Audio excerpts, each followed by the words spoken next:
جب معصوم کی بد دعا ان کی زبان سے ان کے منہ سے نکلے گا، وہ آسمان کو چیر کر رب کے پاس پہنچے گا تو وہ تمہارے تباہی کے فیصلے لے کر آئے گا۔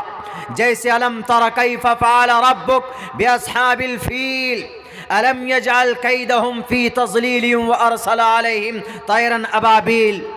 متھرا کے عیدگاہ میں 6 دسمبر کو مورتی رکھنے والوں، ڈرو اللہ سے، تم ناپاک جو سازش کر رہے ہو نا، کامیاب نہیں ہوگے کبھی بھی، یاد رکھو، اس لیے کہ وہ اللہ آج بھی بیٹھا ہے کرسی اقتدار پر نہیں، کرسی رب العالمین، عالمین پر، دونوں جہان کا وہ مالک ہے، پوری دنیا ان کے ہتھیلی میں سجے ہوئے پلیٹ کے مانند ہے۔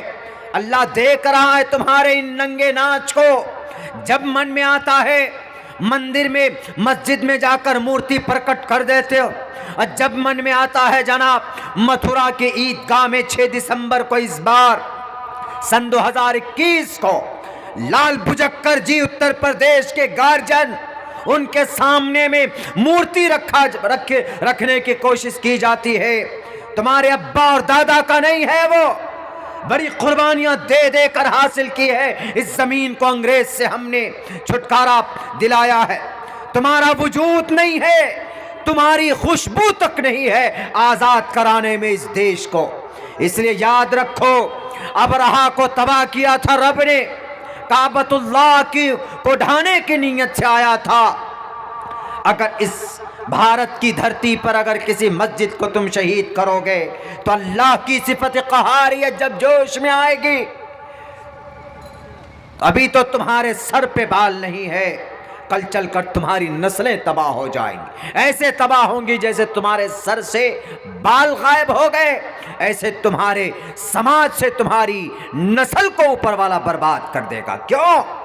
وہ جگہ ہماری ہے، وہاں پر کسی کے اوپر ظلم و زیادتی کر کے اس کو تعمیرات نہیں کیے گئے۔ وہاں پر عیدگاہ کے 24% تھے، 666 سال تک حکومت تھی اس دیش میں ہماری، 24% تھے اس وقت میں، اور آپ کتنے پرسنٹ میں؟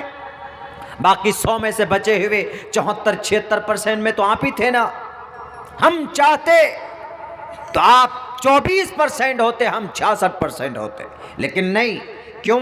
کیونکہ ہمارے لوگوں نے پوروج نے کبھی بھی یہ گندی راجنیتی کی ہی نہیں۔ بہرکیف ایک الگ طرف ٹاپک جا رہا، میں 2 سوال کا جواب دینا چاہتا ہوں۔ تو کیا کہا؟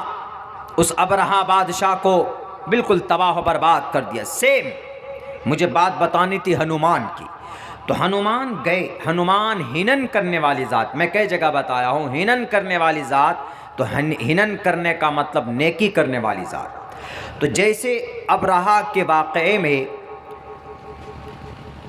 طیرن ابابیل کا تذکرہ ہے، ویسے ہی شری رام چندر جی کی زندگی میں ہنومان کا تذکرہ پورا کہا جاتا ہے کہ یہی کعبۃ اللہ کی، اس کو جو کڈنیپ کیا گیا تھا اور اس پہ قبضہ کرنے کی جو کوشش کی گئی تھی، پوری اسی ہسٹری کو مرچ مسالہ لگا کر رامائن تیار کیا گیا۔ عبد المطلب رام چندر جی، کعبۃ اللہ سیتا میاں، راون ابرہا بادشاہ، طیرن ابابیل یہاں پر، وہاں پر ہنومان جی۔